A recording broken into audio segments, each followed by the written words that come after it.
Hello and welcome to Chat Cave Podcast, where we break down and review a movie of my choosing, and just try to have fun while doing it. Even though this is going to blow our minds for the fact we just blew our minds completely by talking about this movie. I'm your host, Drag King Thomas Hughes. The timelines. What is up with the timelines? Damn it, Barry! Excellent. Oh, God, the timelines. But yeah, today we're discussing The Wolverine, released in 2013, 4 years after the failed attempt at a solo X-Men movie, which was, of course, Origins Wolverine, which we did, last week. But, yes, that film. But 2 years after the much better movie that was First Class. The Wolverine was directed by American director James Mangold, an excellent director who directed some great movies like Le Mans '66, which is also known as Ford versus Ferrari, which is, even if you're not a fan of race car movies, check it out. It's a great movie. I loved it, and I'm pretty certain he won some awards for that. He also directed Walk the Line, the Johnny Cash biographic, which is ironic for the fact that the film he did after this. Because, a whole song in the trailer. The irony, am I right? He also directed the Western 3:10 to Yuma, which, again, makes sense for the setting they went with in the next one. Huh. Wow. This guy's good. Western. This guy's good. The movie is roughly based on the 1982 limited comic series called, The Wolverine by Frank Miller. Oh, who'd have thought?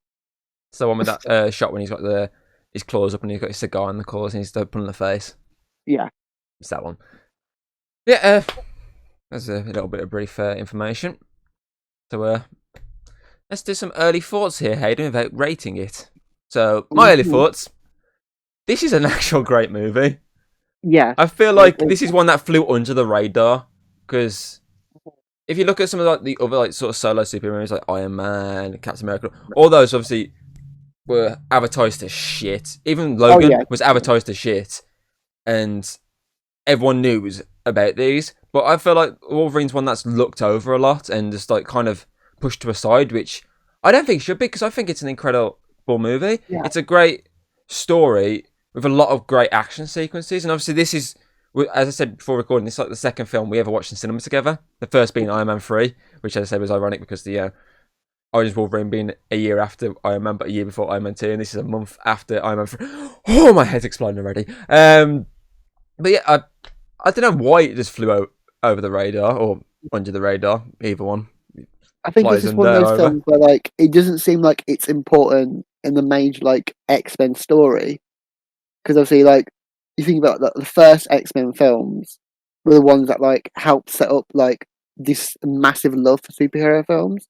Because if it wasn't for the X-Men and the Sam Raimi Spider-Man, literally superhero films would be more like the campy Batman films. Oh, God. No one takes seriously. These ones helped revive them and what allowed the MCU to exist. And then obviously X-Men Origins happened and ruined the X-Men franchise, let's be honest. Well, it got ruined before that. You all saw Last Stand, right? It was going down. And then obviously First Class happened to help ignore what happened there. But then there's the whole point of Wolverine happening after Last Stand. And it also references parts of Last Stand. So I think people were like, it's not going to... They're probably worrying about it, thinking it might have been just like Last Stand again.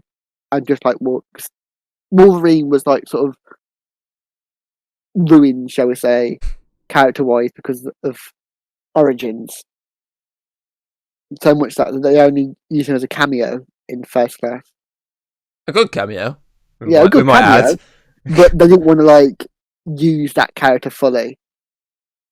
And I don't think it probably wouldn't have worked as well if they used the character in First Class. I don't think it, for the fact that would definitely have screwed the timeline even more.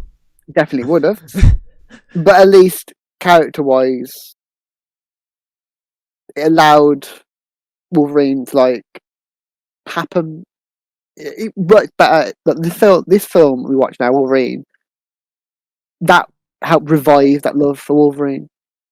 Because, let's be honest, it weakens him more than the first film did. Makes him more vulnerable. I think he actually could die in this film. Which obviously sets up the next film. Exactly. Oh, wonder what's going to happen in that one. Yeah, it's as I say, it's one of those films that got looked over, as you say, because of Yeah, all those reasons. But it's a film that shouldn't, because it's a good movie. It's a good fucking movie. Since when are you gonna see Wolverine go to Japan? that's true. You probably like this film so much more now because of that game you played, that Ghost or whatever it is. Oh, hell yeah, goes to Yeah, Shimmer. that's the one. You I, probably I, had a massive I, weeb boner over it. what can I say? I love samurais. Yeah. I grew up watching like westerns, samurai movies, shit like that with my granddad, and that's what obviously makes me love stuff I like mean, this. your favorite Marvel hero was once kind of a samurai. For Christ's sake, Ronin, Hawkeye. You know what I mean? Well, You've got yeah. to, yeah. He's bleeding into a lifetime. You need help.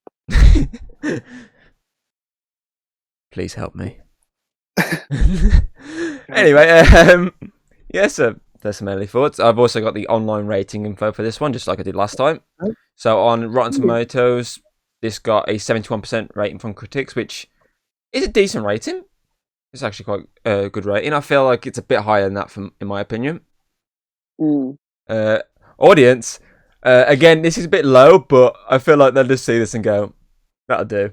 It actually got a 69% rating. And if I was a director and I saw that, I'd say, that's good. No, Nice. that's fine. Nice. Oh, the irony! 71 to 69! Yeah. Oh, that's ironic. Anyway, IMDb gave it a 6.7 out of 10. That's its current rating on there, which is a bit low for me. I feel like it needs a bit higher. Yeah. Heck, fucking, was it Origins Wolverine? I think I said last week it had a 6.6 on IMDb. Yeah. And this is only like 0.1 better. Fuck off, is it? No. I mean, at least this film hasn't got really dog shit CGI claws. I know, this film, this goes, well done. It's the Definitely. actual good CGI, which we'll talk about later. I think it's probably one of the best you've seen the claws as well, because you actually see the blood on the claws And reflections on the light. I was sat there and was like, oh, that was quite cool. When he turns around at the funeral and the light reflects off it, I was like, oh, that was really nice, that was. Yeah. Again, you can probably tell we really like the visuals of the film. Hands down. Yeah. What else we got? Metacritic. On there, it has a 61 out of 100 Metascore, which they're very similar to, scorings on each of them. They're around the same 6 and 7. But I feel like it just needs a little bit higher for me. But I'm not going to say the exact score. Don't spoil me. And user rating on there is 6.7, so same as IMDb. Yeah, let's get straight into the actual normal stuff.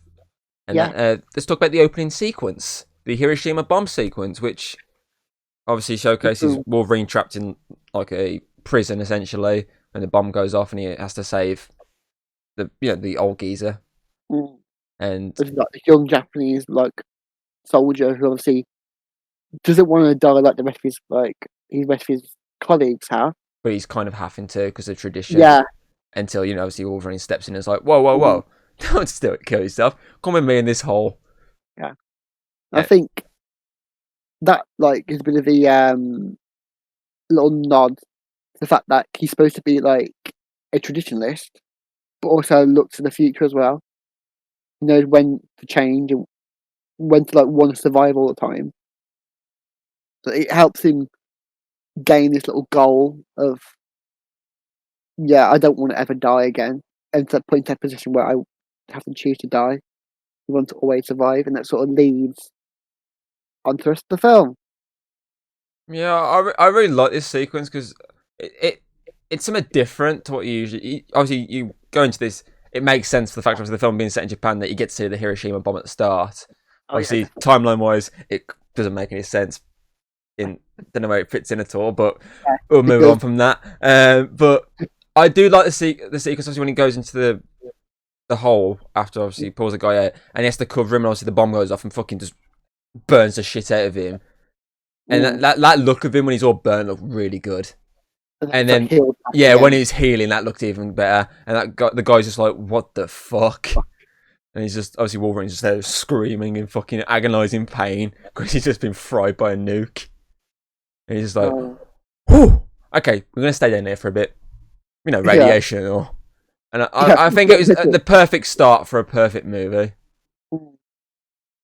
Obviously, like it sets up the entire film, really, because it gives him a reason to come back to Japan to say goodbye to that bloke, and then that in itself has consequences. Him exposing his powers has consequences for the entire film.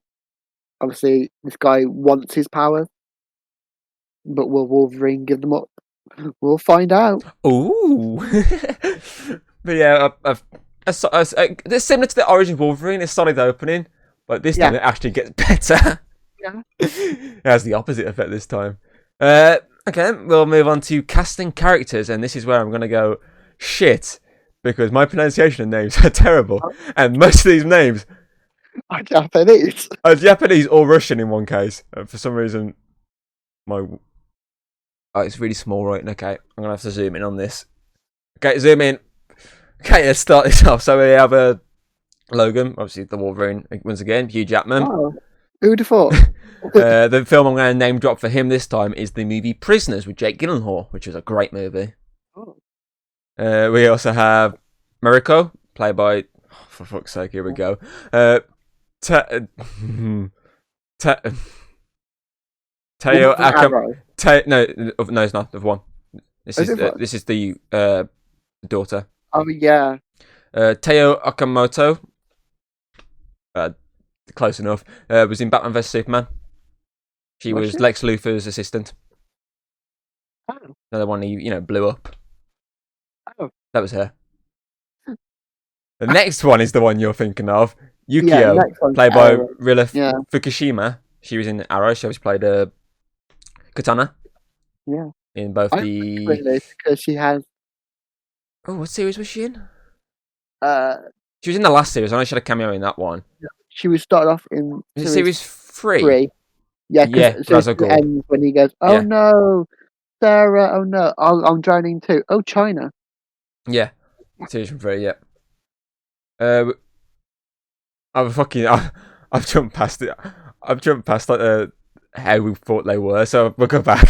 Hugh Jackman again, solid as he always is. Mm-hmm. Easy enough to say. The one who plays Mariko, I'm not fucking saying the full name again because I'm not good at names. I think she does a decent job. Yeah. She pretty much plays the love interest, as most superhero films tend to have. But she actually plays more of a badass love interest for the fact that the end sequence, she actually gets involved. Yeah, so she's the one who, like, stabbies. Exactly. Which is unusual for a love interest in a movie. They usually end up just popping in there every now and again. But this time, we got a badass one. Obviously, Yukio, a great side character, in my opinion. Like, she's both badass and also humorous at times. Oh yeah, like, very sarcastic and pretty good. The whole point of her like power is she can see into the future and stuff, so it helps to like pace the film a bit as well. Like we know that makes a whole tension when she says she sees him die, so we know something's going to happen. It makes you think he might actually die in this film. So I think she also adds a lot of emotion at times to it as well. yes, like definitely. when he's on the bed and she's just screaming at him to try and wake up. I think she does a great job. Which obviously, because the fact that essentially next to Logan, she's kind of like one of the major characters in this movie. Yeah. They had to get the right actress to give that emotion. I think she does it perfectly. You couldn't get anyone better, I don't think, to do this job. I mean, like if you're going to get someone to with a katana to play a character, you're going to get a person who play katana. Exactly. And pretty much. What was this before Arrow or was it after? That's a good point. I can't remember. I swear it was before. Arrow was, or it was the same year? Might have been. Yeah. When did Arrow come out? Was it 2011, 2012-ish? I don't know. If it was 2011, then it would be the same year. If it's 2012, then it would have been the year before. Hmm. I remember like series 3 was when I first actually watched Arrow. Yeah, that's when I was like, "Oh, you Yeah, should watch it. You should watch it. You should watch it." And you were like, "Okay, I'll watch it." okay. I was like, I remember like on Sky app, I looked and I thought, oh, it's one of the episodes. I'll watch one quickly and see what it's like. It was the one where Sarah dies. Straight away, the first episode, I see her die. Oh shit! But Rewind. so that must have been like probably like I think it was between 2013, 2014, yeah. something like that. If only we had Google I here. say we need that at Google, and he's not here. He's never here. He's never here. Next up, we have Harada, Asian Hawkeye, Yes. played by Rilla. I fucking read the wrong one, then I read the one up again. I was going to start reading her name again. Played by Will Yun Lee. He was in Hawaii Five-O. And Really? yeah, he was in like the very first episode of the reboot, I think it was. Is the first episode he was in. And then he was in like the odd few episodes here and there. He was like a bad guy early on, but then it sort of turned him into a good guy. He was more like the comic relief at times. Whereas it's complete opposite with this, where he's playing like this really like, essentially wooden at times character. Like this guy who's not being moved by much, not much emotion on show. Obviously, because he's meant to be a sort of badass character. Horny. Yeah, badass character who's horny. But in that, he's more like the comic relief. He's he's sort of like a trafficker, and then in the end, he's like this good guy who helps them. And in this, I think he is decent. Yeah. He's got to have the bow skills. He does the bow skills. He has a few good action sequences. Obviously, he says he's really horny. But But I think he does a good job.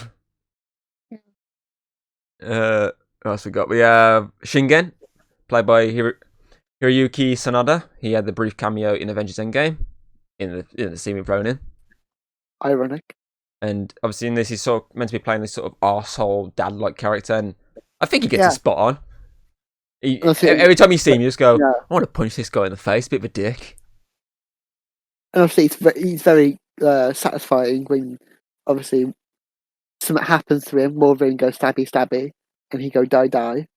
That's quite satisfying. It's like, 'cause I built him up like a full-on dick, and it is really satisfying when it happens. You're like, I'm really satisfied now. Kind of ironic as well, though, because technically he becomes a Ronin at the end. Because he becomes a samurai with no master. So ironic. I think that guy was in the film 47 Ronin with Keanu Reeves, where he played a How many Ronin. times is he a Ronin? He's a Ronin a lot of times. He gets killed by one, don't he? Yes. We also have Viper, played by Svetlana Kodchenkova. Fucking names. What am I reading? She was in Tinker Tailor Soldier Spy. Obviously, she's our third mutant in this movie. Yeah. Obviously, being essentially a snake. Yeah, she's basically there to like make it look like she's the main bad guy. Then like pull the wool over. It's a red herring. They make it so that she's the main one there doing all the control, but really she's just A lackey, essentially. lackey basically, yeah, for old Gramps. Yep.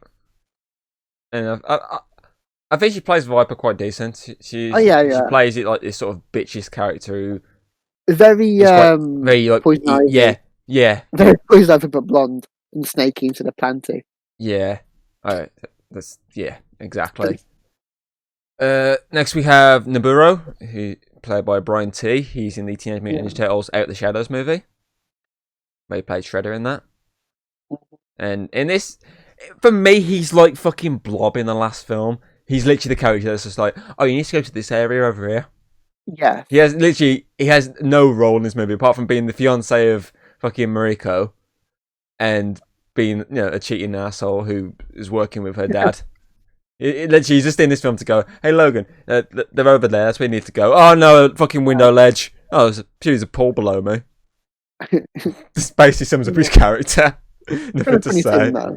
It was a funny scene. It was more of just someone cheeky to be like dickhead. Much information. Pretty much. Next we have Yoshida, played by Hal Yamanouchi. He was in the movie Push with Chris Evans. Yeah. Obviously I wouldn't say he's majorly in this movie. Obviously, he's in the scene when he's on his deathbed, and then he's in the scene at the end for a bit. Yeah.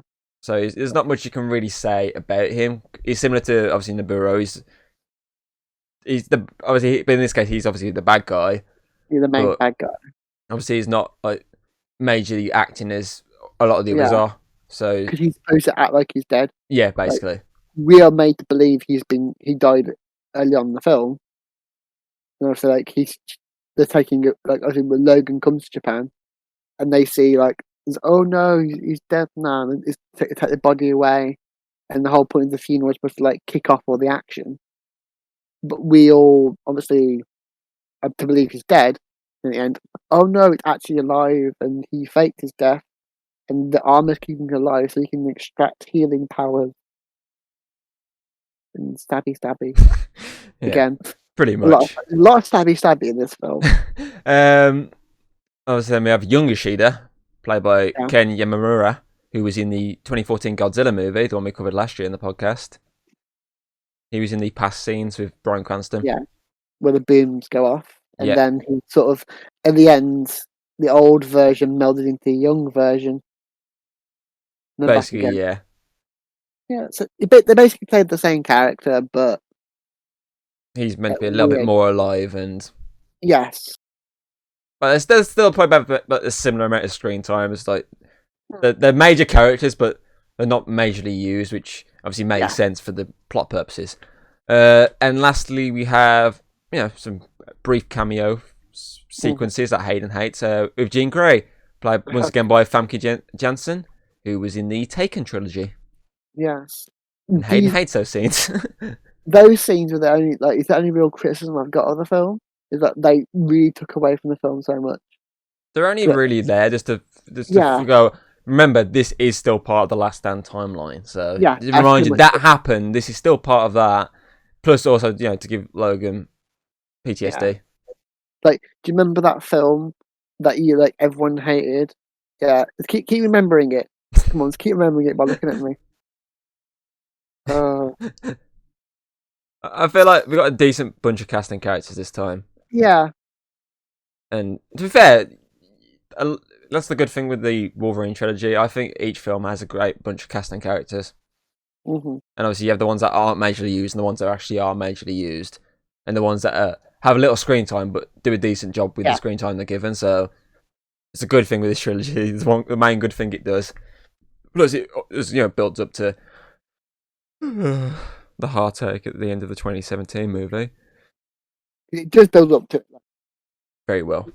Sort of each film weakens Wolverine. Like the first one, like I mentioned before, the first one takes away his memories. This one shows that he can have his healing taken away, and it even sets up the fact how he's going to die in the third one.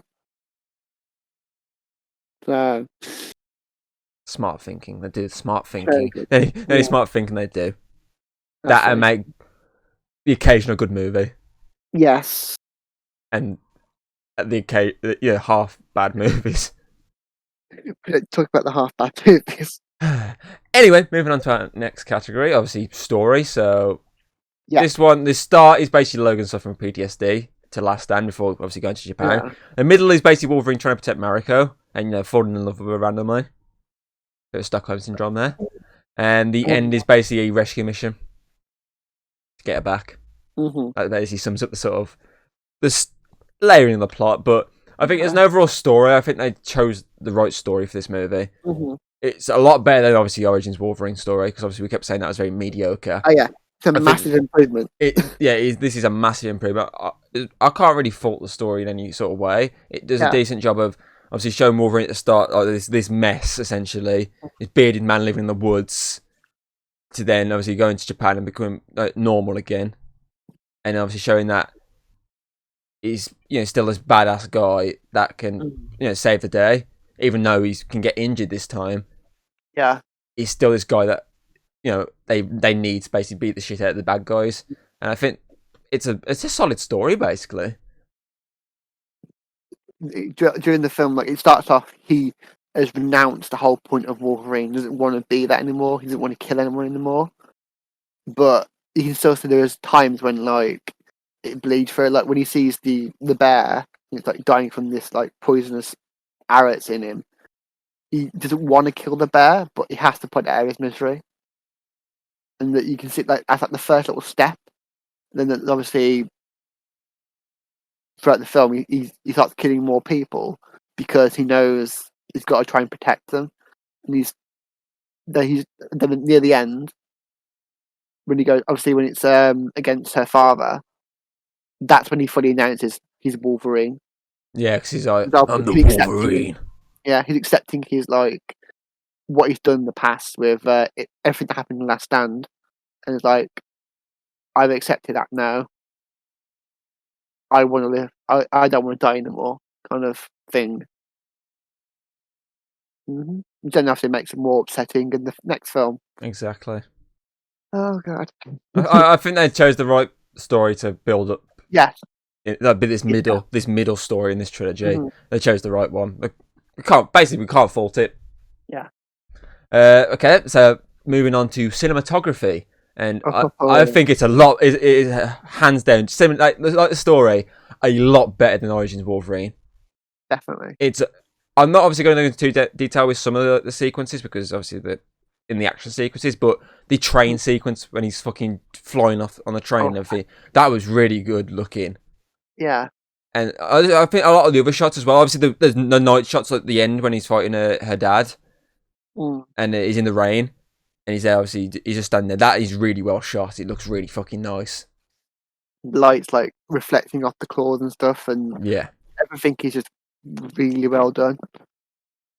Like even like when the old guy's in the armor, like even that looks better than the claws. Oh, you guys are so screwed. Do you remember in Infinity War? Oh, sorry, I thought you were talking about the claws from the first movie. I know. Even those were awful in the first movie. Yeah, I agree. The suit, obviously, even when he's like his head's obviously visible on the suit, obviously still looks a lot better. That's what I mean. But we'll talk about that more in special effects. Yes, but everything looks done pretty well. Every shot looks really good, and I can't really fault the cinematography, except maybe the dream bits, but we'll get over those. Just look past them and you'll enjoy the movie. Yeah. Okay, so cinematography, thumbs up this time around. Yeah. We'll move on to score then, and I think it's a lot better than the last one. There is a lot more tunes in this that are more, toe tappers. Like you're like, okay, that's quite a badass tune to go with this scene.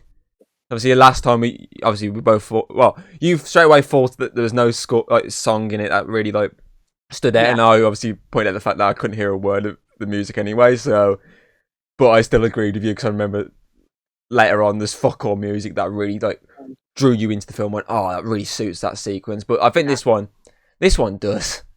Definitely. They do a great job. They've seen what every time they've fucked up in the previous film, and it was like, yeah, I know how to do this better now. And they've at least fixed that. This one feels more like an X-Men film than the other one did, because like, even the music sort of it fit well like the previous films they did. Not counting the Last Stand, but we never count Last Stand for anything. That's like Last Stand's like the weird. Not even Juggernaut. Yo, you know who I am? I'm the Juggernaut, bitch. No, we don't talk about that one either. Oh, fucking Billy fucking Jones. Remember when I kept doing that during the Lego game? Yeah. I went a bit crazy that once and just kept shouting it out loud. Did my mum walk in and say, "You shut up"? I think so, yeah. At least they improved Juggernaut in Deadpool 2. Yeah.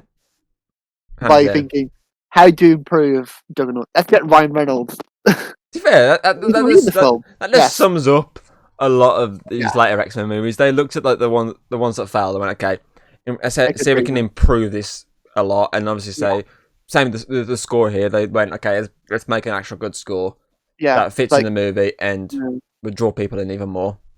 Like Colossus, like in the X-Men film, was pretty dull, generic looking. Had looks like Jacob kind of person. I didn't mind him in those movies. I thought he was alright, but he was just a bit boring.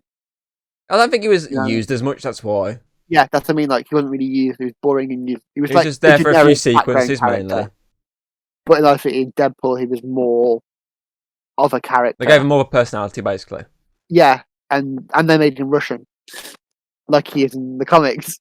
Yeah. Wow, continuity. Although there are times when like stuff in the comics and then the film isn't better. Like for example, Wolverine, the films is probably a little bit better than the one in the comics. Like the comics are good, and all the cartoons is good in that as well. But I think the film ones add that bit of more of a beastie kind of film like to him than they do in the comics. Because the comics he's a short ass, but in the film it's Hugh Jackman who is, as his name says, jacked. Well, this is the first. Actually, This is the most jacked he's ever been as Wolverine in this film. He oh fucking, yeah, this is the most. He's like, so there's those sequences, obviously when he's shirtless in the rain and everything. He fucking yeah. jacked up a lot. He's I was great. reading like IMDb that he like had phone calls with The Rock like to try and get like Yeah, the right amount of muscle to do this movie. I mean, Tom, even his biceps had biceps. Jesus Christ. There was like lumps on lumps. Just fucking. I love how we started talking about the score and now we're talking about Hugh Jackman's abs. Okay, well, so the score, I'll quickly say thumbs up. And we'll move on to special effects. Special effects. Hugh Jackman's muscles. For They were special effects. Alright. Oh, for crying out loud. But yeah, special effects a lot better in this, which it required it a lot for the, as you say, Yeah. the Silver Samurai at the end. He was a full CGI character, and Obviously. it looked real. It hands down looked Yeah. real, and obviously Hugh Jackman's claws. You look at the Looked fucking, real. you look at the CGI in the first movie and go, "What the fuck?" Oh. You look at this CGI and go, "They actually look very real." Yeah, like when we show that there's blood on the claws Yeah, as and the well. Like, reflections. they add a lot more detail than just generic grey little spikes.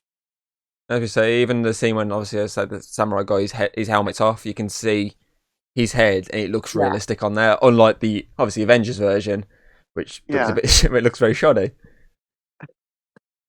But yeah, there's a not obviously I'm assuming that you're in like the kill sequences, a lot of special effects used there, but Oh yeah. I've for this, obviously the major special effects they couldn't have done any better. I think they got it nailed down right. Yeah. So obviously, I think if they fucking did that bad, like the samurai at the end, I feel like that would drew you out so much from the plot and be like, Definitely. what the hell is that? It would have looked weird, which I think they realised in like from the origins how shoddy that film looked with the CGI. They're probably like, let's do it a little bit better. Yeah, do it a little bit better. So yeah, So thumbs up again, special effects. they improved. But it basically sums up this series. Though it improves every movie. This Yeah. is literally like the John Wick trilogy for me. Each movie gets better and better.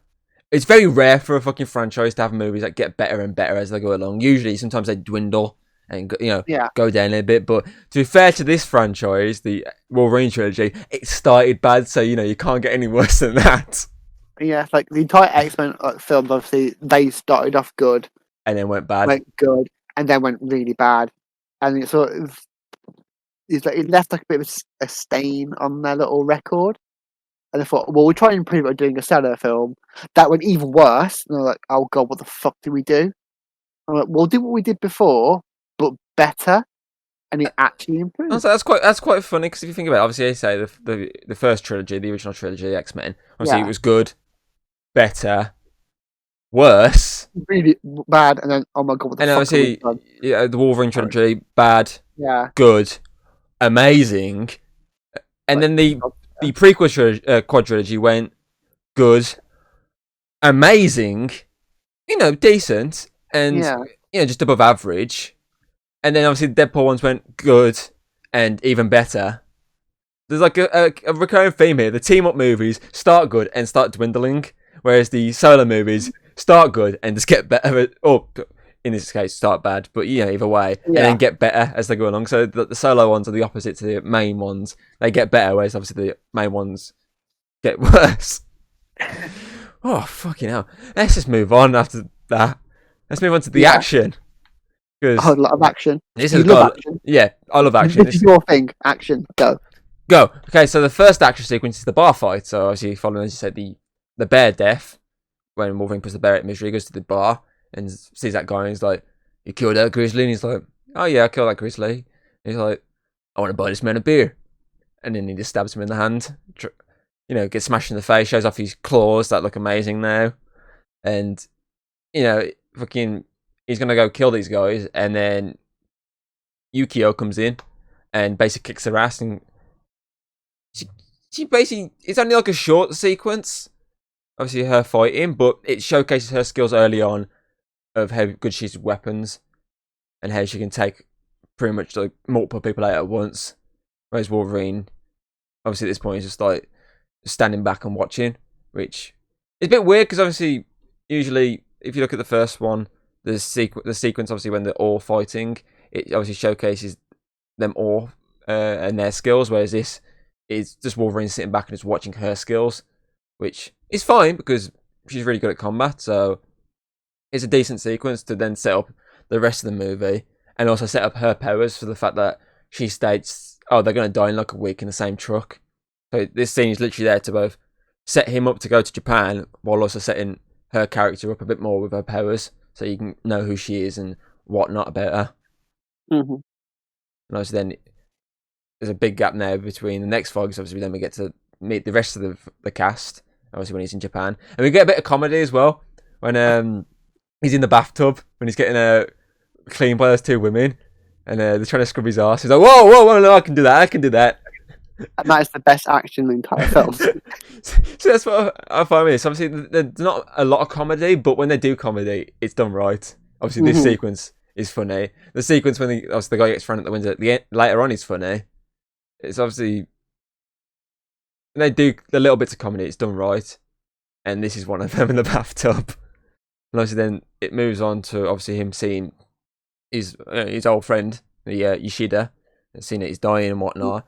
And he's like, "Oh, I want your powers." But Wolverine's like, "You don't want this," and just walks off. And then obviously he dies, which sets up the next action sequence, the funeral fight, which is like never ending. Yeah, it's never ending. Literally, this fight leads on to a chase, which leads on to another fight. It's like, I'm gonna do it separately, but it's basically there's like about fucking about like 10-15 minutes of just a fight, which works. Yeah, it massively works. It helps like to make it feel like there be like it's never ending chasing like the way there's like enemies everywhere, which obviously is the whole point. There's no more than one villain in this entire film. Like there's the granddad, there's the dad, there's obviously Viper, and even the guy that's helping him is technically one of the semi bad guys, but kind of not at the same time. What, Asian Hawkeye? Yeah, Asian Hawkeye. He obviously he's going through by orders, but at the end, obviously he's like, "Oh no, I'm helping bad. Oh no, I got stabby." But there's a lot of like people that are against Logan in the film, and it makes it feel like it is not just like with the constant barrage of the Yakishida, whatever it is. I don't know, but the Japanese mafia. That's it. Yeah, so everyone's constantly on each other, and it makes it feel like it. This fight as well is there to showcase Wolverine's power loss now, because obviously it's shown during the night. Obviously, he thought he was with Jean, but essentially it was Viper that's gave him a bit of tongue. And obviously, she took his powers to then show you during this fight when he approaches Mariko, and he's like, "Something's wrong here," because he saw the tattoo, obviously the Yakuza, and he's like, "Yeah, something's wrong here. You need to back off now." And obviously, he gets shot with a shotgun, and it shows then his power loss when he hits the ground. He's got blurred vision and whatnot, and everyone's like, "Oh, what the hell?" And then he just goes to town, and everyone starts cutting through him. He's getting shot left, right, and centre, but he's going to town, cutting his way through. Obviously, even though he's like wounded and dying, it's like it's a wounded animal. Pretty much, what I'm saying. Yeah, he's still vicious, like a wounded animal, basically. Which it's in comparison to the bear at the start. Like obviously, the bear is wounded, still quite angry, but can't do anything. But it shows, hey, he's more resilient than the bear. Yeah, and obviously, they say in this scene, obviously, it also showcases Harada's skills with the bow, when he's when he's shooting them from above to help them out. And again, it shows Yukio's fight skills when she's also joining the fight. And basically, everyone's getting in this fight, and it's a really good fight. Yeah. And obviously, the same fight. Wolverine's just like cutting through everyone left, right, and centre. It even also shows Mariko's skills when she obviously beats those two blokes up when she's trying to flee. But obviously, that guy comes with a gun; she can't do anything then. But it shows that she's got this, other side to her, which is going to be seen later on. So obviously, all you saw so far of her is when she tried to commit suicide. So obviously, you see this as basically this essentially love interest who is nothing more than that, but you see this other side to her in this scene when she obviously fights off those two blokes for a second. Obviously, then it leads to the chase sequence. So thumbs up for the funeral fight, and obviously the chasing, they're running for the city, doing flips over cars, get run over by cars. Harada's obviously shooting from above, helping them out again, and obviously they're going to that bingo hall, don't they? And they're hiding inside that room, and Logan just stabs that one guy as he's trying to kill him. And then that leads on to the bullet train sequence. Mm-hmm. That seems like he's resting down. Yeah, because he does. He sits down, doesn't he? He sits in the chair, and he's like, "Oh, that's good. That's good. I'm relaxing now. Everything's all going to be fine." And then obviously he goes to the toilet, is cleaning his wounds, comes out, and there's more bad guys. Like, oh, for fuck's sake! And obviously he has to fight through them. And I love that sequence as well because he cuts through the train like it's just fucking paper. Yeah. You look at the train, it literally looks like it's paper. And he's like, it just shows obviously how strong Wolverine is. And obviously it then leads to the outside of the train and the fight on the train with this. Obviously we said it's great cinematic scene because it is, and it's also a great action sequence because obviously he's fighting through them. It's also quite humorous as well when obviously he's teasing that bloke when he's obviously teasing him like and he's jumping up, and he tricks him to think he's jumping up. Now? Oh, and that guy tries because they're trying to dodge over the fucking the bits on the train track, aren't they? Yeah, the barriers above them, and he's obviously they're both jumping over because obviously he's using his knife, he's using his claws, and Wolverine sees that where the thing's coming and goes to jump, which causes him to jump, but he just ducks because that guy gets taken out. Obviously, it's a humorous sequence, but it's still this action sequence. I love that bit when he obviously removes his claws and just runs and then just dives at that guy who's screaming, which obviously is like a money shot from the trailer, if I remember correctly. And he's just screaming at this guy charging, obviously flying across his fucking train. So he fucking flies. This is Wolverine. He just fucking flies across this train and kills this guy. Remember in like literally on all the films, there's always that one scene of Wolverine flying through the air with the claws out, roaring. Yeah, this is basically it. Remember in Last Stand that there was a move based on it. Like the show was Colossus, like when he throws him like a ball. Yeah, I remember that. But yeah, I think all three fights so far have been excellent. I don't know which I prefer more. I don't prefer the funeral or the train because I like both really well. I think I might go with the train because it's quite unique. It's a very unique fight. It shows Wolverine's smartness essentially. Shows that he's very smart. And the whole reason why in the previous film he managed to like defeat Sabretooth was because he's smart. He's still got that less animalistic brain. Exactly that, and obviously then obviously get a lot of character building for the next bit. And obviously he's going with Mariko, and obviously he's falling in love and whatnot. And obviously she gets kidnapped. He then has to go to Harada and get basically information, which I say is a humorous thing because he finds him basically adultering with a load of women in their underwear. And they all get scared when they see this lumbering Hugh Jackman standing behind them. Why'd you get scared? You'd be like, hey, you want to join in? But they don't. They run away because he's like, get out. And obviously, again, just like with Blob, he's just like, okay, information. Got 10 words. Give me the information. And obviously, he says all these words at once. And he's like, wrong answer. And he just fucking wallops him. He's like, got one word left. And he just doesn't say anything, does he? He's like, that's how you're going to be. And he punches him again. He's like, okay, you need to go speak to Shingen. He's the bad guy here. He's like, oh, okay. Here you go. Window. And obviously, you think he's dead. You literally think he's dead. But there's a pool below. Because obviously, Yukio looks over the edge and goes, did you know that was there? And he goes, nope. Which is it's a funny sequence. Yeah, the whole point is he got paid by her father, like thinking his father to like kidnap and kill her. Well, he got paid to pay those guys to do it because obviously the whole point is his dad's the bad guy. Yeah.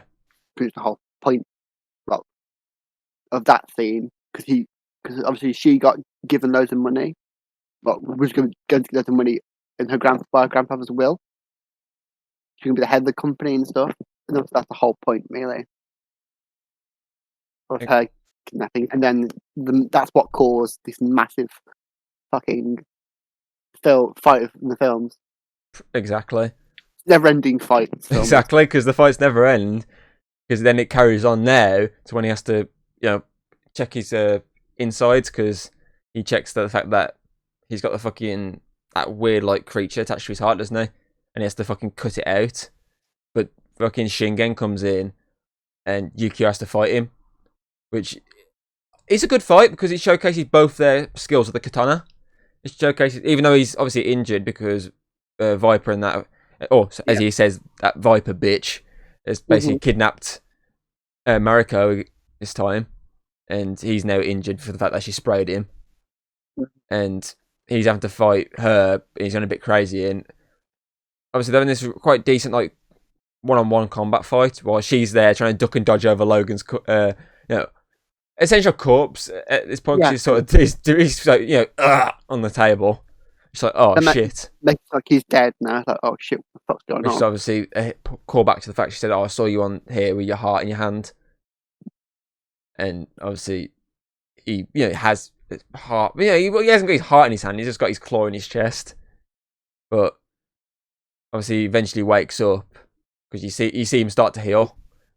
And then he obviously stops the fight. He's like, don't hurt my friends. Like her dad was meant to kill her, then suddenly it's like, no, I got my claws now, bitch. I'm alive again. And obviously Wolverine then fights him. Fighting. It again showcases Shingen's skills with the blade, while also showcasing Wolverine's back to being Wolverine. And he's just taking his hits like there's no tomorrow. He's just like, just keep going. I ain't gonna do anything. And obviously he stabs him in the chest and he's like, what the hell are you? And he's like, I'm the Wolverine. What kind of monster are you? The Wolverine. And finally admitting that he's back. Yeah. And obviously he could kill him here, but he's just like, no. You live with the fact that you tried to kill your daughter. You live with that. And he walks off, but then Shingen turns around and tries to kill him and he just kills him anyway. He's like, well, I gave you a chance. You're dead now. Yeah, pretty much. But obviously this, again, never-ending fight because it's essentially two fights in one. Obviously you got the first Shingen fight and you got the second Shingen fight. But it's 2 in 1 here, once again. And it's a good fucking decent fight sequence. It flows well into each other.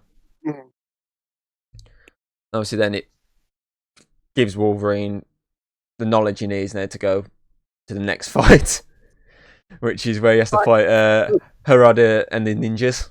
Loads of the fucking ninjas. And he's just fucking battering his way through these ninjas, getting fucking arrows in the back, and he's got a fucking that one scene. It's like it's a bit like Kung Fu Panda when in the first one, when the bad guy, he's got all the things in his back at the start. Yeah, it's a bit like that.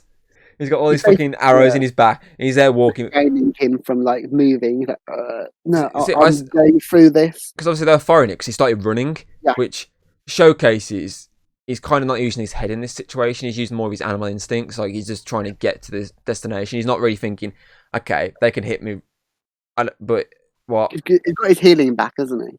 Yeah, so he's gone back to his animal instincts. He's like, I'm just gonna gun it. And hope for the best, but obviously it doesn't work for him. For that, he gets fucking dozens of arrows plus a poison arrow to the back, which takes him out. But it's a decent sequence. Obviously, as that one moment, he just like zooms in on obviously his back, and he's just littered with shit. It's like Minecraft when you get hit with loads of arrows. He's like, oh shit! Pincushion. Basically, he turns himself into a pincushion in a quite a well done fight, which I'm going to talk about a little bit more when I'm going about the extended version because it's extended in that version. But obviously, then this moves on to when obviously he's in the chair and everything, and the samurai comes alive, this big fucking CGI robot. But it's all stopped obviously because of Mariko getting involved, and Wolverine's there loose. He's there fighting his way through them. Viper gets shot by Harada, Mm-hmm. and then she does that thing where she starts peeling the skin off and whatnot. Take your hair off.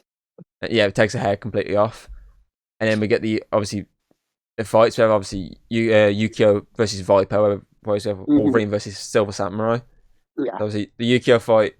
It's done over 2 scenes. It's obviously done like a quick sort of fight first, then it cuts to the second bit of the fight where Yukio is using more of a smarts to outsmart Viper. Also, I think she also used the power as well.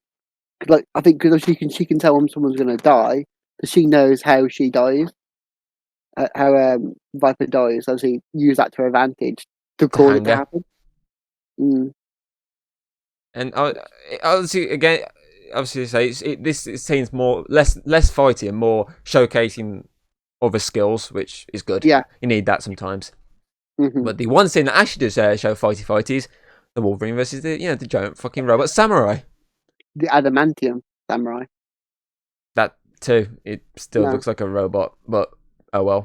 Right, but the whole point is like it's got that massive samurai sword, which obviously when having 2 hands onto it, Goes fire. Because that's the whole. Obviously, remember in the previous film. The previous film, obviously, the whole point is how he managed to defeat the shit version of Deadpool was heated up adamantium defeat normal adamantium. And that's the whole point of the film, obviously, is they're using that to take away his claws. As we see, obviously. Yeah, his claws cut off. Next. Yeah, he has one hand cut off first. Yeah, he's after the fight with his one hand, and obviously brings the sword into the play. He steals the sword, and obviously then realizes, oh wait, 2 hands, that's how you fight. And obviously he has to fight with that. But this also showcases his smart, because he takes out the lights to help him hide, because he's got sprayed in the face by Viper, if obviously she gets killed, and he's having to fucking cut the lights, so this guy's essentially blind as well, so both are blind. But obviously his healing can heal it off. Exactly, and obviously Harada gets involved now, because he's obviously listened to Mariko, and he's okay, and obviously he shoots a samurai a few times before getting stabbed himself. And you hear him say, like, Master, and you're like, wait, what? And obviously he's dead. He sort of dies, because obviously then he dies in Mariko's hands. Before, obviously, Wolverine takes the samurai out to an extent, but then he gets his other hand cut off. Yeah. And then... and he gets pulled up, doesn't he? And then that guy, he starts drilling into his fucking claws to steal his life essence. It's the grandpa. Who'd have thought? And then obviously he's taking his life essence. He's becoming the young again, but while this is happening, Wolverine's just dying, because you can see he's literally just withering away until obviously Mariko does the badass thing and just throws her knives into Wolverine's claws.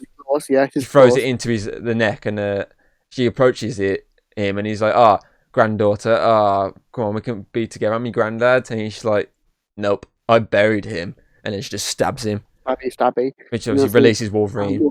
Yeah, he gets his powers back again properly. Heals up again, gets his bone claws. Yeah. And just fucking kills him. He helps Stabby as well. Who'd have thought? Yeah. And he does that one thing and he's like, see you later. Because he's like, okay. He's basically, because obviously the idea is he came to say goodbye, and he's saying goodbye by throwing him out of a window. Oh no! And obviously he then collapses to have, obviously he's flashbacky to finally admit that last stand wasn't his fault. But I killed you because you were killing people, Gene. Because you were an evil bitch. I feel like this end sort of fight sequence, it was a decent fight, showcasing Wolverine's skills and also his weakness at the same time. Like I mentioned before, the whole point is heated adamantium is stronger than normal. Exactly. To be fair, I can't really fault the fight scenes in this movie in general. All these fight scenes have you on the edge of your seat. I remember watching it in the cinema back in 2013 when it's come out, and going, these are cool. These are wow. I enjoyed every second of them, and I enjoy every second of this movie. And that basically sums up all the fight scenes. And there is one more fight scene, which is in the extended version, which I'll point out in a minute. Another one? There is one in the extended version, and I'll say that. So we'll move on then. So from these good fighting scenes to the Unleashed extended cut, which if I get my Blu-ray on camera, is part of this. I have got the Blu-ray 3D because I got it dirt cheap, but it has the free version. It has the 3D version, which I can't watch because I have a 3D TV. It has the normal version, which is the one I watch because you watch the Disney Plus version, right? Yeah. So the basic 2-hour version. But then there's a one that's about 10 minutes longer, and that's the Unleashed Extended Edition, which contains more swear words. So now at the end when he says he says the F-bomb, doesn't he, at one point towards the end? Does it? Yeah, he swears at one point. I don't remember. He says you can go fuck yourself or something like that. Or fuck you. But in the extended version, he says it multiple times. He drops the F-bomb a lot. But then there's the other fight scene, which when he's at the Love Hotel, when obviously he goes into that room, you know when he falls off the balcony? That doesn't happen like that in that, like exactly like that. So when he's at the balcony, he actually gets attacked by Yakuza. They sneak up on him and attack him, and they wound him. That's why he's wounded even more. They stab him and whatnot, and he kills them before falling off with them. So he takes one of them off with him. So it's not as if he just randomly falls off because of obviously still slightly injured. He actually gets attacked and dives off with a bad guy. So there's an extra fight scene, which I'll show you at some point. We'll watch the extended version at some point, so you get to see it. The ninja fight as well is extended. So in that version, Yukio actually gets involved because no, she doesn't come till after the fight. She comes on the motorbike at the end. Yeah. She's actually involved in the fight. She helps him. She helps him fight off a lot of the ninjas, and she also brings in she's like the fucking no, having the ice, the fucking like trombone things. No, I'm on about when they clean up the ice. Yeah, I know about That she has, if I'm not correct, she has one of them, and she's like running over him, something like that. But she gets involved, and it extends the fight scene a bit more, which is a good thing. You gotta have these extended fight scenes. The whole movie is essentially a fight scene. Yeah, the whole film is an extended fight scene. So, and to top it off, there's more blood in the extended version. Oh. So do you know the sequence when he stabs that guy through the door? Yes. And obviously you can see the outline of the guy's face on the other side of the door. Mm-hmm. In the extended version, it spits blood at the door. Like the window. So you see blood just dripping down the window. Oh. Which makes sense of the fact she's just been stabbed in the gut. You have, yeah. So basically, to sum it up, the Unleashed Extended Cut is the... Obviously, to be fair, this normal version is great anyway. But I mean, the Unleashed Extended Cut is on the same level, but it's the one that's basically the better watch. Because it adds more to it. Which obviously then helps with Logan for the fact that it's on the same sort of tonage as Logan. So basically, if you watch a version, watch the Unleashed Extended version. It's only 10 minutes longer, so it's not as if it's much longer. It just adds a little bit more. And a bit cool more, so yeah. Okay, Hayden, your turn. We'll move on to editing. Editing. A lot better. I can say that now. The pacing of the editing, like I mentioned before, is done well. Like the way they do it, when obviously when it's more the slower times, everything seems a lot more calmer. Notice when it's the action scenes, there's a lot more fast cuts, but not as over the top bad as most shit action films. That's some good, like, example, like the night scene. I don't think that was a lot of cuts, was it? No, not really. It was like almost like only a few cuts that made it seem like it was more like it wasn't a Liam Neeson jumping the fence and taking three meta cuts. It was just you average meta cuts. Yeah, it's like normal. Like everything's better than the previous film, and it's pretty just like film-like, It was your average sort of a meta film editing. Yeah, there was no like flashy like transitions and unique cuts and stuff. There's no Matrix slowdown. There was no like Avengers taking the mick out of like title card. We're here kind of thing, which is average normal editing, but that in itself is way better than the previous one. Yeah. Okay. That's as well. The whole point of the music isn't overpowering. The voicing also helps. considerably. Okay, that also pretty much sums up as once again the pacing of the sort of movie, because the pacing's fine. It's good Yeah. pacing. Obviously, They know when to slow down. At yeah, it least. knows when to. Obviously, after the fight scenes, it knows when to calm you down a little bit, Yeah. give you a bit more character building and whatnot with a lot of the characters before then thrusting you back into the action again. So it paces it just right to get you from point A, which is obviously America at the start, to point B, which is Japan, to then obviously point C, which is obviously the big fight at the end. It knows when to pace it to get to these points. So it's spot on. I can't really fault the pacing. No. And I can't really fault the production design either. The whole the sets and everything look really good. Oh yeah, definitely. It screams Japan. Mm-hmm. Even obviously, especially that funeral sequence, it looks really nice. It looks really good. And then the fight scene at the end, that whole lab sequence looks exactly like an evil villain sort of lair. It's like mentioned before, like the whole set during the funeral. It helped make like Logan and Viper stand out more. Yeah. Definitely, because they're the only people who aren't like Japanese, and they really did stand out. Yeah, definitely.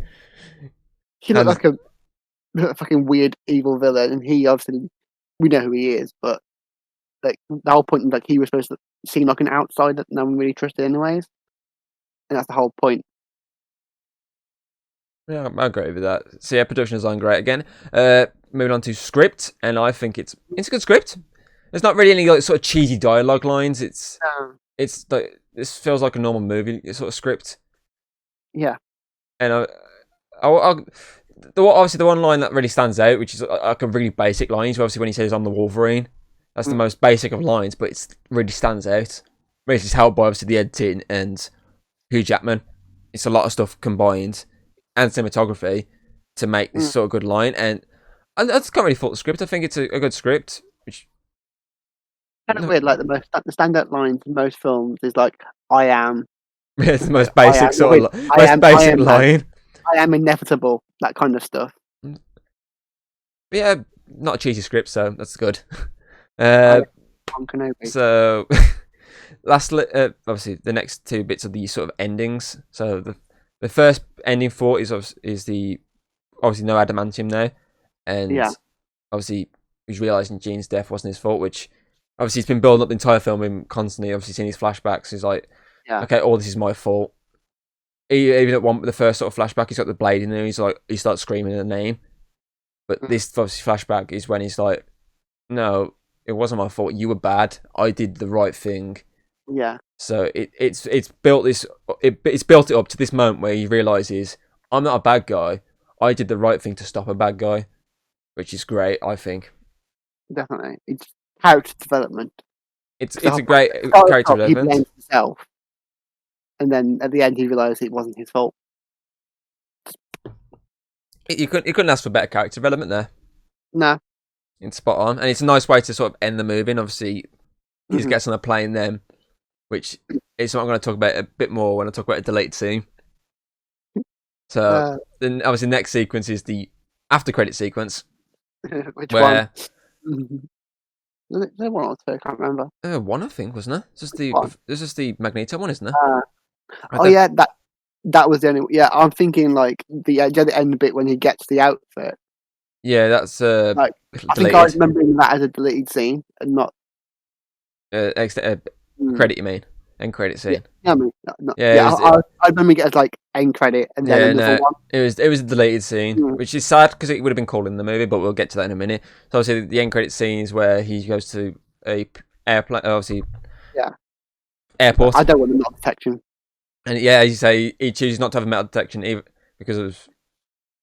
You've got metal skeleton. Then obviously there's a guy behind. He's like, okay, he's up to date, and then he's like, oh, dude, you can go a bit around him. He's like, no, I'll wait. And obviously he knows he's behind him. His obvious British voice. He turns around. Obviously, he turns around. It's Magneto, and obviously he's stopping him from killing him. Shall not pass. He's like, oh, there's like a threat coming because obviously it's built up even more when the fact he's walking. He sees on the TV. He's like, Trax Industries. It's obviously built up then to obviously the main plot of the next one. Yeah. Obviously he's holding him. He's like, oh yeah, I need your help. As essentially like a war coming. You needed. Yeah. And he's like, I ain't helping you. And he's You wouldn't trust me.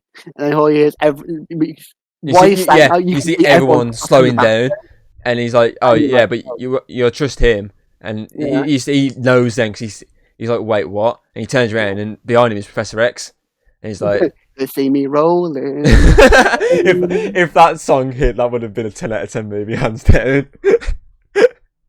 And obviously he comes in, he's like, how are you still alive? And he's like, oh, I told you before I have my ways. And we were like, okay, Or, you've never explained this, but no, and they won't ever explain it again. no, because obviously he's just he's alive. Magneto's got his powers back fully. Yeah. And Days of Futures Past is literally around the corner.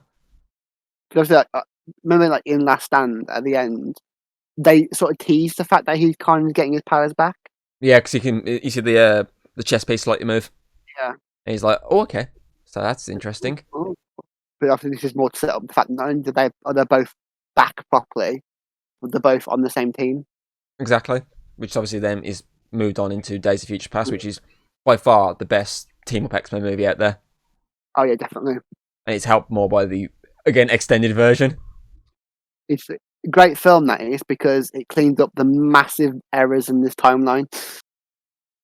Until they start fucking up again, but we'll move on. Yeah, until Fox like got absorbed by Marvel, and now all this timeline doesn't exist anymore, or does it? Let's find out when we watch WandaVision. But yeah, I think it's a decent little end credit sequence, obviously to tease up the Days of Future Past, and it's a sort of shock thing because I remember us seeing this and we're like, wait, what? So I don't think they'd announced Days of Future Past before this, did they? It was after this, and I remember us seeing this and we just turned to each other and like, wait, what? What? What? Bald guy's back. I just remember us being so shocked and being so happy at the same time. Like, what the hell's this meaning? Obviously, then like a month later, they announced Days of Future Past, and we're like, oh my god, they're back completely. Oh, I can't wait for this movie. Oh, and then like he's in Logan after this as well. Amazing. Oh no, he's dead in Logan. Stop spoiling it. We'll do that next Oh week. no, spoiler. It's like we haven't been spoiling the fact that Logan dies in Logan. But yeah, great end credit scene. Sometimes end credit scenes can be a bit shit, but I think this is a good one. Definitely. Okay, so moving on then to deleted scenes. So there's a deleted scene where it's still the plane scene, and Yukio hands him a box, and inside the box is a rendition of the classic Wolverine outfit, the yellow and black, the mask and everything. And she's like, oh, it's your suit. And he just looks at it, and he's like, And it's a shame they fucking never used it. I would have loved that in Days of Future Past if he turned up in that suit. Everyone else is in a classic X-Men suit, and he's there like fucking dressed up in spandex. Wait, it wasn't really spandex. It was designed like the sort of X-Men suit, wasn't it? It was designed like a tactical suit. But it'd be funny if it was spandex. It would have been, yes. It would have been. It's just a shame they never used it. Hopefully, Marvel decided to use a classic sort of suit. I think they probably would. Like, not like the classic suit, but it'd be like a rendition of it. Yeah, like the more tactical suit, but inspired by that. Yeah. It's just a shame they cut this scene from the movie. It would have been a cool ending if that was there, because we would have definitely gone, oh my god. And then we watch the next movie and go, what's the point in that? Yeah. They didn't even do anything with it. I mean, I still think it was a good deleted scene. Isn't it the only like X-Men character that probably won't have? Obviously, like the outfit is. They said obviously Wanda would never have the X-Men comic outfit. Well, she doesn't. That's more the costume, but like the actual proper like outfit, she would never have because they're a bit too sexualized. And she even said like, yeah, I don't want that outfit. Well, the actress fought for it in the WandaVision. Yeah, she fought to have it in there. The costume, yeah, but you want a sexualized version. I mean, that's why in this one it's not going to be as like skin tight and revealing. Aww. You really look bad. What can I say? I'm like Asian Hawkeye. Yes, you are.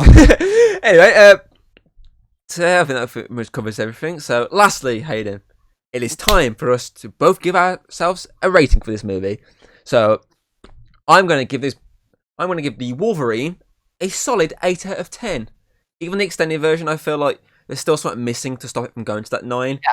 So I feel like an 8 is perfect for where it needs to be. I agree. I agree. I agree with 8 and 10 for me as well. I mean, if they didn't have Gene in it, I think it would have been higher. But because they did, it kind of ruined it. But everything else helped at least make it a good film. So yeah, 8 out of 10. Okay, so then that gives the Wolverine a Chattercave overall rating, obviously, of 8 out of 10. 8's Who'd all have thought? around. Who'd have thought? So, my question of the day for you, Hayden, is... I know you said you struggled with this. Yeah. So, what actor would you like to see take over the role of Wolverine within the MCU, and why? Oh, well, let's be honest. It's gonna be a very hard task. I mean, Wolverine originally, like Hugh Jackman was one of more of like a controversial like depiction of Wolverine because Hugh Jackman is huge and jacked, where Well, Wolverine is short ass. I said the original choice for him was fucking... If I remember correctly, was the... No, the guy from Batwoman. Yeah, Her dad. I swear it was him. I swear he was the original choice. But he dropped out, and obviously Hugh Jackman then yeah. got the role. Which, like at the time, probably like, what the hell have they done? We're supposed to be short, and then when they did it, like, oh my god, it's really good. It's a good choice, and it's very hard now. It's like you can't see anyone else doing it, but according to Tom, I've got to try. It's very, very, very hard. Like, one of my like ideas was originally Kit Harington, but obviously we can't do that because he's now in the MCU as Moon Knight. Moon Knight? So You mean Black Knight? that night, yes. Why did you make? Why was I thinking Moon Knight? Oh yeah, because one of the other ideas was Keanu Reeves, but no, I can't do that either. Oh, that would have been cool. I I, love see I, Keanu. I was thinking him. That's like, no, he might look a little bit too old now. Like it'd cooler like if he was like more aged up, Logan, maybe. I'd love to see Keanu. I want to see But Keanu in the MCU, yeah, but I kind of want to see him as Ghost Rider. but obviously, as you know, what's one of my favourite films, Thomas? Dora and the Lost City of Gold. You want Boots the Monkey to play Wolverine? Got ya. I do, yes. I want Machete. Imagine that Dennis Trejo turns up. My Oh favourite Canadian character, Machete. Yeah. The very obvious Mexican person. He's Canadian, definitely. Oh, that'd be amazing. But one of my favourite films of it is Kingsman. Yeah, that was my second option. That was my second Yeah. option there. He'd be quite cool because obviously he's quite young, so that means he could like look like he's staying young for quite a while. So he can that character Wolverine could stick around for a lot more longer. And obviously, Taron than the Egerton's others. like That's why. quite a decent fan cast in general because a lot of people have fan casting. Plus, he's worked with Hugh Jackman. Yes, He did the Eddie the Eagle movie with him. Mm. He So- was also worked with Sam Jackson. So Exactly. yeah, perfect. It might turn up and go, "Hey, where's your stutter?" What? I'd take Deadpool. I'd agree with that. I think he might do a good job. Yeah. Plus, Oh, no. obviously, as I was saying, there's a lot of different like fan casting people are doing. Obviously, Keanu is one of them, but I do kind of want to see him as a Ghost Rider Yeah. because there's obviously a fan casting of Moon Knight and Wolverine, but obviously he's not got the Moon Knight because Oscar Isaac's Moon Knight. He probably won't get Wolverine. I feel like they probably might go with someone younger. Mm-hmm. And I do kind of want it. I think Ghost Rider's a perfect fit for him. But obviously the other fan cast, as I said, was Dacre Montgomery from Stranger Things. Mm-hmm. And I think that's a decent fan cast. I know. He's the right build, I think, for the character. Yeah. I know some people wanted to use obviously X-23. People were saying like instead of bringing Wolverine, they use her instead. A bit intriguing. Like it'd be like a little different route that the MCU could take. Obviously. I feel like they might cash in on the Wolverine though. But I think they'll do. Yeah, I think they'll do Wolverine. I feel like they're going I to like cash in the on idea Wolverine. of Karen because obviously he's not as big as Wolverine, as like Hugh Jackman. So he's might be more in line with the character, really. And also, there'll be some funny jokes between Ryan Reynolds and him because it'll be like, "Hey, wait a minute, weren't you taller?" Oh, that'd be hilarious. Like, oh, you've let yourself go, mate. What? Okay, no, I agree. That's a decent fan cast. I think I, there's a fuck ton of other fan casts around. I was looking through, and one of them said Kevin Hart. The fuck? I know he's the size, but he's not the right build. Like, I mean, muscle wise. But me, you'd have to buff up like fuck for that role. Jeez, who the fuck fan cast Kevin Hart? I can't remember what it was. I was like looking for loads of articles like of ideas, and one of them said Kevin Hart, and I was like, He's way too. He does way too much like comedy and fucking action. he wouldn't work as Wolverine. In that, he's the. Whoever's done that, just kick yourself in the nuts. Can you imagine what they do is they get The Rock's body, but they use Kevin Hart's voice. Obviously, if you get Kevin Hart, you've got to have The Rock, so they come hand in hand. Oh yeah, good point. Find something like a really like minor role for Kevin Hart, and then you get The Rock in. Yeah, There's a big role. Good thinking there. But yeah, if anyone can think of any good ideas for who could play Wolverine, comments below, obviously. Yeah, I think that sums up all what we could say, Hayden. yeah. So that's it for Chatcast Podcast this week. Join us next week as we enter the last stage of Hugh Jackman's Wolverine career, as we discuss the amazing movie that is Logan. Mm-hmm. That's going to be sad to watch again. Yes, and then we watch Deadpool 2 and watch you get mocked. Yes.